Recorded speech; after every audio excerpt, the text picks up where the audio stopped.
Assalamualaikum teman-teman. Masih membahas tentang imam besar Masjid Istiqlal ya. Dan kali ini ada sebuah informasi yang sangat penting yang akan saya sampaikan kepada kalian. Kalau kemarin kita sudah membahas ya di channel ini tentang bahayanya paham pluralisme atau paham liberal.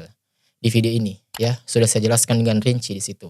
Apa itu pluralisme dan bagaimana bahayanya terhadap agama Islam. Jadi bagi kalian yang belum sempat menyimak pembahasan tersebut ya silakan langsung tonton videonya. Baik teman-teman, kalau kami melihat ya, gambar dari imam besar Masjid Istiqlal dan juga Ulil Absar Abdallah ini, ya ini hanya analisa saya ya. Kok seperti ada kemiripan ya? Bagi kami kalau melihat gambar mereka berdua ini, kayak ada mirip-miripnya. Ya. Tetapi kalau pemahaman, ya sama-sama liberal juga ya. Mereka berdua ini adalah orang-orang yang berpemahaman liberal. Dan salah satu ciri yang paling mencolok dari orang-orang yang berpaham liberal itu adalah bahwasanya ia menganggap semua agama itu sama. Ya, orang yang beragama apapun ya di hadapan Allah Subhanahu wa taala, asal dia berbuat baik, maka di hadapan Allah Subhanahu wa taala dia sama-sama mulia, ya. Dan kalau kita perhatikan juga ya, mereka ini sering mengutip sebuah ayat-ayat Al-Qur'an, kemudian dipenggal, ya, kemudian diartikan, dimaknai sesuai dengan pemahaman mereka, sesuai dengan hawa nafsu mereka, teman-teman. Ya, seperti video dari imam besar Masjid Istiqlal yang kemarin itu ya beredar luas. Yang dimana beliau mengatakan dengan tegas bahwasanya semua anak Adam itu sama di hadapan Allah Subhanahu wa taala. Dan kemudian untuk membenarkan statementnya dari Pak Imam Besar Masjid Istiqlal ini, ya beliau mengutip sebuah surat Al-Isra ayat ke-70. Tetapi sayang beliau potong. Cuma dia sampaikan di bagian walaqad karramna bani Adam. Ya, sudahlah beliau potong, kemudian beliau tidak maknai, tidak jelaskan bagaimana tafsiran penjelasan para ulama tentang ayat ini. Ya, coba kita lihat videonya lagi teman-teman. Diwacanakan supaya toleransi itu dibuktikan. Inilah yang dilakukan Istiqlal, tidak banyak bicara tetapi banyak berbuat. Tidak banyak berbicara tetapi banyak berbuat teman-teman. Iya sih, jarang kita dengar suaranya tetapi tiba-tiba action langsung seperti ini. Wow, boom. Langsung cium-cium tangan di Masjid Istiqlal, baca Bible di Istiqlal. Ya. Dan kami menghimbau pada rekan-rekan semua, mari kita bekerja dengan hati nurani, karena hati nurani berbicara bisa diterima semua pihak. Saya motonya, humanity is only one. Humanity is only one. Kemanusiaan itu hanya satu, gak ada bedanya satu sama lain. Itu sesuai dengan prinsip kami dalam Islam. Sesuai prinsip kami dalam Islam katanya teman-teman. Karena Bani Adam, Allah memuliakan anak cucu Adam. Anak cucu Adam, apapun agamanya, etniknya, warga negaranya, jenis kelaminnya, we are the same, kita sama. Nah teman-teman, di surah Al-Isra ayat ke-70 memang Allah Subhanahu wa taala itu mengatakan, "Walaqad karramna bani Adam." Dan sesungguhnya kami telah memuliakan anak Adam, ya. Memuliakan di sini ya, bukan berarti Allah Subhanahu wa taala itu menganggap semuanya sama di hadapan Allah. Ya, enggak, teman-teman. Apapun agamanya, apapun sukunya, apapun bangsanya ya, bukan itu maksudnya. Tetapi Allah Subhanahu wa taala memuliakan anak Adam ini karena anak Adam ini sudah diciptakan oleh Allah Subhanahu wa taala dengan sebaik-baik bentuk. Ya. Laqad khalaqnal insana fi ahsani taqwim. Ya sesungguhnya kata Allah, kami telah menciptakan manusia itu dengan sebaik-baik bentuk. Coba bandingkan sekarang teman-teman. Bentuk manusia dengan bentuk makhluk Allah Subhanahu wa taala yang Allah ciptakan yang lain. Ya seperti misalkan binatang. Ya coba bandingkan teman-teman, ya. Antara bentuk manusia dengan bentuk binatang, mana yang lebih baik?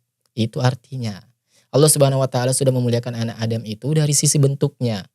Kemudian di sisi Allah Subhanahu wa taala membekali manusia ini dengan akal.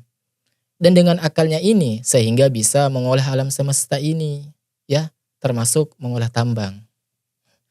Ya, jadi coba bandingkan dengan makhluk Allah Subhanahu wa taala yang lain.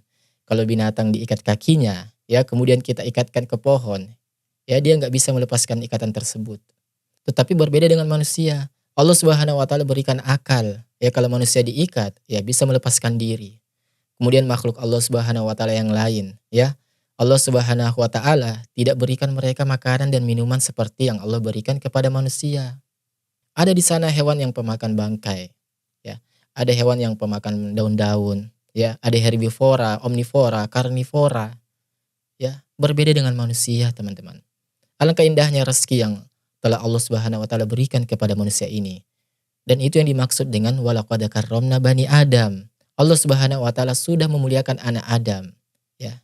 Ini karena bentuk fisiknya. Dan karena Allah Subhanahu wa taala sudah membekali mereka ini dengan akal dan pikiran.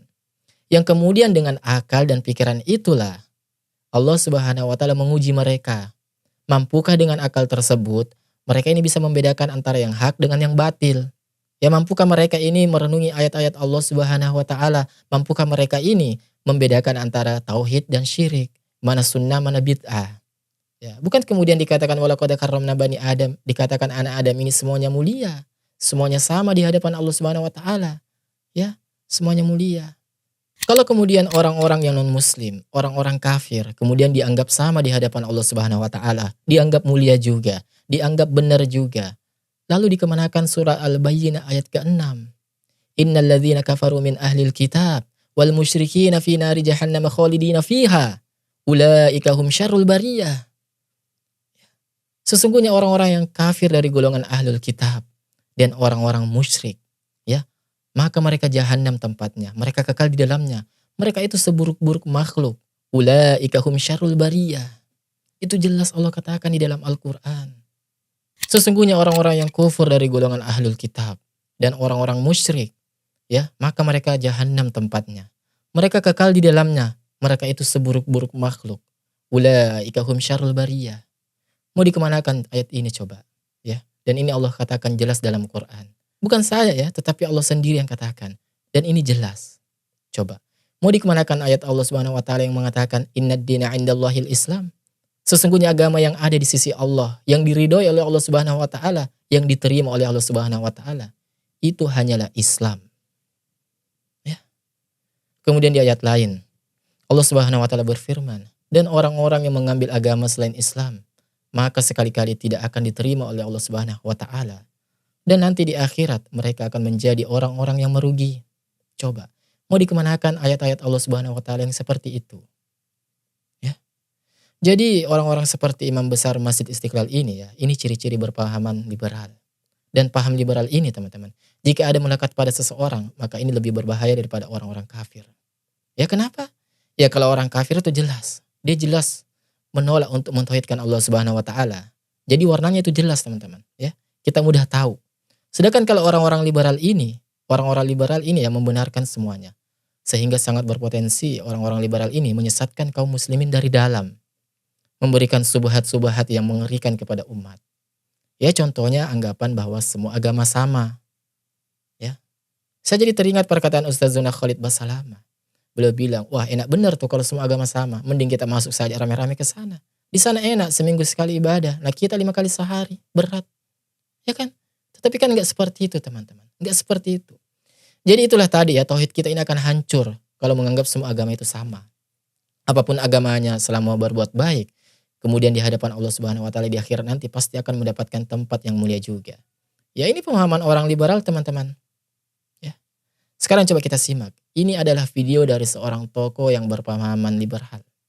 Ya, dan ini paham yang sangat-sangat berbahaya teman-teman. Agama itu akan dilihat dari apa yang kita kerjakan. Jangan lihat apa agamamu, tapi lihat apa yang dikerjakan temanmu pada kita. Orang yang jujur, orang yang Memang ya teman-teman. Saya akui orang-orang seperti ini tuh subhatnya itu menyambar-nyambar. Ya, kasihan sama saudara-saudara kita yang awam. Ya. Mudah terfitnah. Dibungkus oleh retorika-retorika yang indah, seakan-akan itu benar padahal salah. Ya. Dan sekali lagi ya, disinilah pentingnya public speaking itu. soleh, punya solidaritas sosial, punya dedikasi, punya loyalitas, apapun agamanya, dia pasti mendapat tempat yang terbaik di sisi Allah Subhanahu wa taala. Dia pasti katanya apapun agamanya dia pasti mendapatkan tempat yang terbaik di sisi Allah Subhanahu wa taala. Ini berbahaya teman-teman, ya. Apapun agamanya, dia pasti mendapat tempat yang terbaik di sisi Allah Subhanahu wa taala. Nah, kaum muslimin ya. Nah, teman-teman, orang-orang yang berpemahaman liberal seperti ini, ya ini lebih berbahaya daripada orang-orang yang jelas-jelas kekafirannya. Ya, lebih berbahaya daripada orang-orang yang jelas-jelas dia ini musyrik. Ya, sebab kita ini sudah tahu perbedaannya, warnanya jelas. Ya, mereka tuh. Dan teman-teman, perlu juga kita ketahui ya, ketika seseorang ini menyampaikan suatu hukum Islam tertentu, suatu ibadah tertentu yang sesuai sunnah, maka suatu kepastian dia akan mendapatkan counter dari oknum-oknum tertentu yang membencinya. Mulai dari melabelkan orang tersebut sebagai Wahabi lah, intoleran lah, ya, ngaji hanya kutip dalil secara tekstual lah, dan lain sebagainya. Bahkan tidak jarang pula ya, ia akan diserang secara personnya. Ya, seperti dia akan diungkit background pendidikannya. Ya, misal seperti pesilat kok dakwah, pesilat kok kritikin hukum fikih, dan lain-lain. Ya, padahal kalau kita lihat juga fakta di lapangan ya, sering kita dapati orang yang backgroundnya memang pendidikannya itu agamis, mondok bertahun-tahun, hafal Quran 30 juz, mungkin ribuan hadis dihafal, berbagai kitab tafsir ia telah baca. Namun, justru kemampuan dan semua nikmat tersebut ia gunakan untuk menyesatkan umat, memelintir hadis ataupun ayat-ayat tertentu demi keinginan hawa nafsunya. Ya. Jadi berbagai cara-cara kotor dan tidak sehat dalam membantah argumen seseorang seperti ini, mereka akan ungkapkan, mereka akan lakukan. Demi apa? Ya demi apa lagi kalau bukan membuat sebuah keraguan kepada umat untuk mendengar hujahnya. Ragu terhadap personnya, atau bahasa sederhananya penjatuhan karakter. Sehingga dalil-dalil yang orang tersebut sampaikan ya, orang akan skip, memilih nggak dengerin. Padahal sebenarnya sudah benar. Apa yang disampaikan orang tersebut itu sudah benar. Ya, memang seperti inilah suatu realita yang harus kita hadapi. Bahwa memang ya, sunnah itu penghancur bid'ah. Ya, makanya jangan heran teman-teman. Syiah, ahlu bid'ah, liberal dan lain-lain.